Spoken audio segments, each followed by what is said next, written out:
Well, Minnesota Governor Mark Dayton is calling North Dakota politicians or leaders Neanderthals. I don't know, is that a compliment?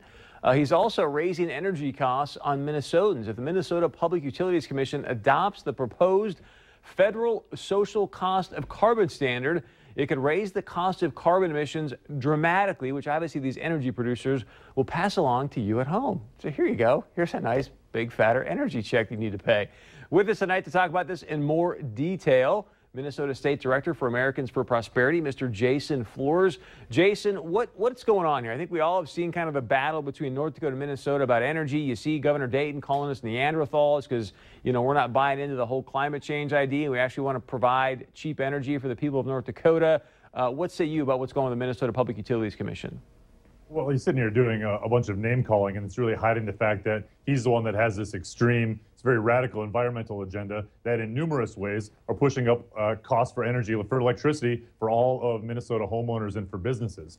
Now, his latest piece with the Public Utilities Commission, it's a question of whether or not they adopt the federal social cost of carbon as the externality value that's in law that they have to add to energy in order to level the playing field, basically. What it amounts to is a finger on the scale against carbon-based energy and for renewables. So if the PUC adopts this standard, that externality cost is going to go from something a little over $4, could range all the way up to $117 per ton of carbon based on these federal estimates. So it's just skyrocketing the cost of energy, and all it's doing is trying to weigh down that cost to accomplish the president's stated goal of basically putting coal companies out of business. And I know he said that, but it always seems like in politics, follow the money. So who's getting rich off this deal? I mean, why? I get the whole climate change thing, but somebody's making money somewhere. What's going on here sort of behind the Wizard of Oz screen, if you will? Yeah, well, if you remember the Solyndra deal, which was a loan through the Department of Energy where taxpayers guaranteed over $400 million worth of energy, part of the rationale behind being able to provide those loans is to jack up the cost of carbon-based energy in other ways. Now, they can't do that based on the oil resources that we found, based on the coal resources that the nation has, and especially North Dakota has. So what they have to do is they have to add this social cost of carbon in order to do that. That allows them to justify then massive loan programs, massive spending, other regulations like the clean energy policy that then takes those fictitious and unfounded really costs of carbon into play and makes all these renewables look more cost effective to them, even though they're really not. And we know what happened with Solyndra and those loan programs, and you can see what's going to happen with the president's clean energy plan to North Dakota coal-fired power plants, for example. And I hear what you're saying, and it sounds like great talking points, but again, it seems like a contradiction. Here's what I mean specifically. You've got President Obama up in Alaska on a, 3-day trip saying, hey, we are probably going to start to drill oil now up in the Arctic Circle. So why do X? And then he's up in Alaska saying, yes, let's drill oil in the Arctic. It doesn't add up to me, is what I'm trying to say. But be very careful with this president, because again, it's what he says in speeches versus what he's actually doing. This clean energy power plan is going to put coal-fired plants out of business. The shale boom in North America has happened in spite of this president, not because of him. The reason that it's happening in North Dakota, for example, versus some other states, is that it's happening in North Dakota on private lands. He can't do anything about it. If you look at the amount of energy on federal lands, it hasn't boomed the way North Dakota oil production has. And this is just one thing out of many that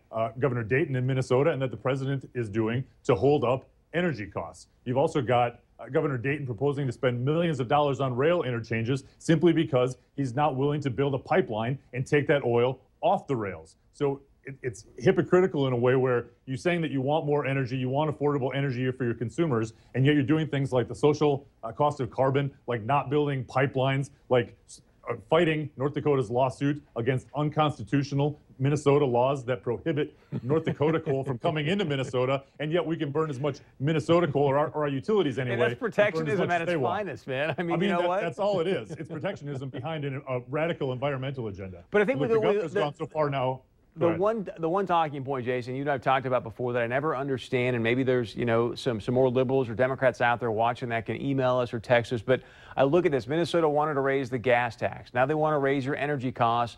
The biggest problem I have with this is that you end up hurting the people that need the impact the most, meaning the poorest of the poor, they can't do anything about energy costs. They can't do anything about gas. Either they go to work or put food on the table. I mean, put gas in the car or put food on the table. Some people have to make those choices, and it seems like this only adds fuel to the fire, no pun intended. If you're going to raise my gas tax or my energy costs, I got 60 seconds. I'm going to give you the last word. Well, that's right. You look at what they're doing with the gas tax, and I think people understand what that would do to folks who have to drive for work, can't do anything about it. But really, the equivalent of that on electric rates is this social cost of carbon. You talk about taking an externality cost, which is just a government-assigned cost, taking it from $4, anywhere from $40 to $100 per ton more. That's going to have an impact on every family that tries to buy electricity. It's going to have an impact on every business that's trying to create a job in Minnesota. It's going to have an impact on the cost of every finished product, from corn and soybeans all the way up to any manufactured product. It's going to jack every one of those costs up for consumers. So how can you say that you're for job creation and yet still jack up these costs completely arbitrarily from the government's perspective? I don't get it, but Jason, do me a favor next time and quit using all the big words like externality, okay? I got it.